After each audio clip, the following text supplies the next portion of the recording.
Lately, there's been a worrying rise in the number of police-related deaths and serious use of force. Just in the last couple of months, we've had the tasering that led to the death of 95-year-old Clare Nowland.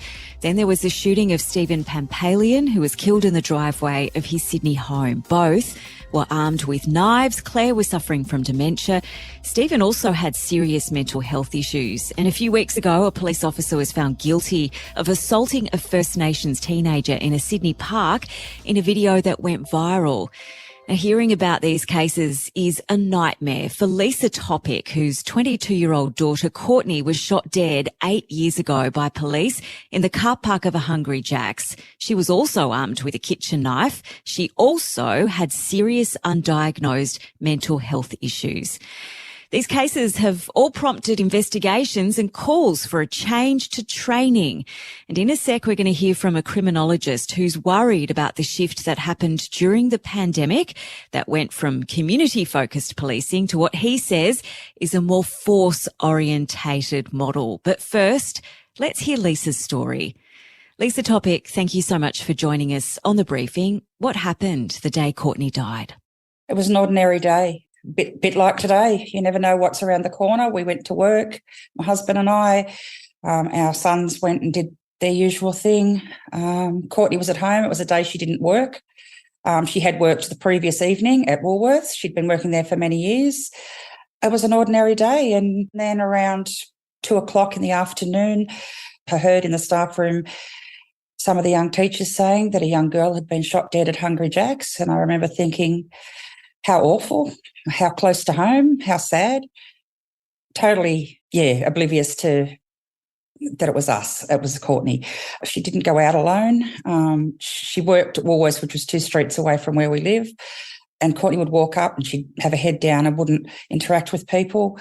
The only time she'd go out was with me or with her brothers. So, look, that afternoon, about 10 to 3, quarter to 3, my name was called over the loudspeaker at school, as well as my principal at the time, to come to the office urgently. And I still wasn't thinking Courtney at that point. I was just thinking, oh, my God, what's going on? Went to the office and there were detectives there, and they told me that Courtney was dead, that she'd been shot dead by New South Wales Police.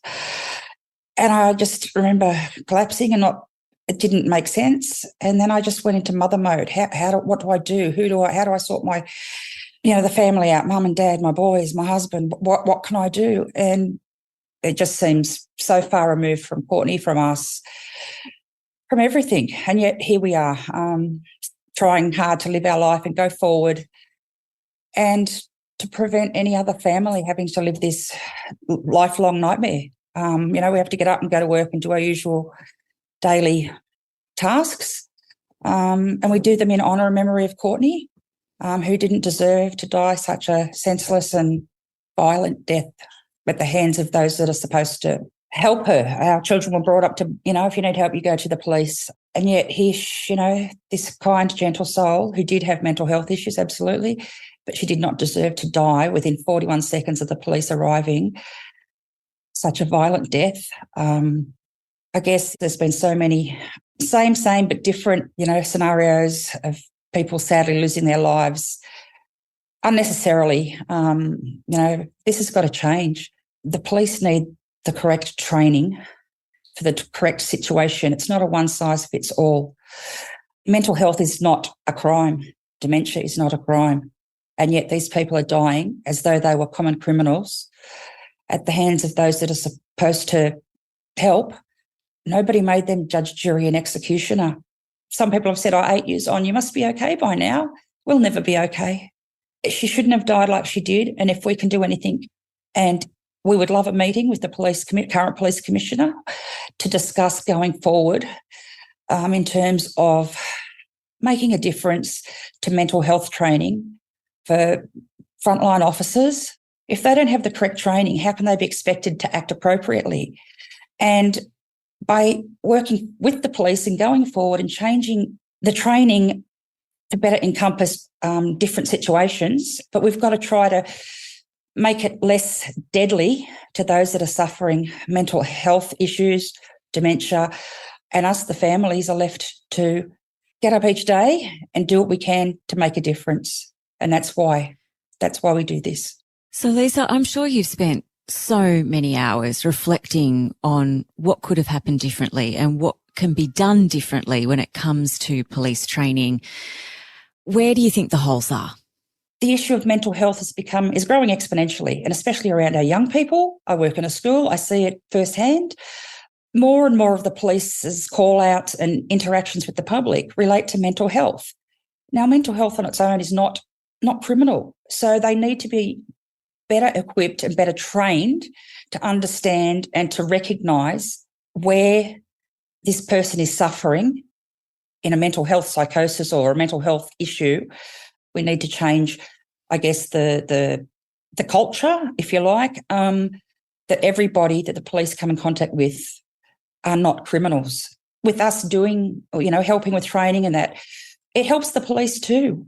We're not here to beat the police. We never have been. Like I said, I've got a lot of friends that are police officers. But what we need to do, or what we want to do, is to make change, positive change, so that other families don't have to live this, this never-ending nightmare, basically. That was Leesa Topic. Now let's bring in Terry Goldsworthy, who's an associate professor in criminology at Bond University. Terry Goldsworthy, thank you so much for joining us. First up, I'm going to ask you, is it the fact that it's been in the media that it's on our minds, or has there actually been an increase statistically in police use of force? When you're talking about use of force, there's a whole range of use of force options that police can use. So, what we know about firearms is that there was a surge, I guess you could say, about 2 years ago, where it rose up quite sharply, the numbers in Australia. So if you take the timeline trend over a number of years, what we've seen is a very slight rise in the number of shootings in Australia, and it averages somewhere around about 5 fatal police shootings in Australia per year. So, I guess people, they see the police shootings on TV, they feature heavily in the media, and because now we can all record and capture events with our phones, etc., there's probably more exposure to it. Yeah, and I guess too, often media gets body-worn camera footage released under freedom of information, don't they? Well, that's right. The police are also capturing the moment, and that's a good thing because it provides accountability and transparency. And, it's good for the public to see that footage there. But it's also good for the police because it provides excellent evidence. So in some circumstances where they're not worn or they're not activated, it's disappointing to see that occur because a picture's worth 1,000 words when it comes to a dispute as to what happened if someone has suffered serious injury or ultimately been killed by the police in their interaction. When things do go wrong, do you think the investigations process is adequate? The public often has an issue when it is an internal investigation, for example, police investigating other police. Every jurisdiction has a different setup, but primarily what you usually see where there's what we call a critical incident. So there's a death or serious injury of a police officer or someone from the public as a result of an interaction with the police. So it could be through discharging a firearm or police officers' use of force in defensive equipment, things like cap spray or a taser. In Queensland, we have the Crime and Corruption Commission. They oversee any of those issues where there's a death in police custody as it's defined. And New South Wales has the Law Enforcement Conduct Commission, which overviews and monitors critical incidents. So they'll go out to the scene, look at the crime scene, they'll look at recordings of interviews, they'll observe the interviews conducted by police officers with other police and look at the brief of evidence as such and make sure it's fully conducted and conducted in a proper way. All of those use of force reports are examined by, local committees. The police would look at the use of force and make sure it was appropriate. So they do capture the data internally. What we don't see is that data being made available publicly. Perhaps the police services could consider opening up their use of force reporting and making that more appropriate. That was Associate Professor Terry Goldsworthy, and he mentioned quite a few times there de-escalation training that's occurring in many states. So I've actually sat in on some sessions with Queensland police recruits, and it's kind of fascinating from an outsider's perspective because basically what they're told is make eye contact with people, introduce yourself tell them your name and ask what their name is, and then use their name and find out things about them. It's kind of like, social chit-chat 101. It seems like a fairly obvious thing to do as an outsider, but apparently this is quite sort of new and radical when it comes to the way that police interact with people who are, I guess, allegedly committing crimes or creating public disturbance. We've already seen the difference that this makes in Queensland and in other states, and you can only hope that some of these practices are going to be adopted more broadly and that we'll learn from cases like Courtney Topic's.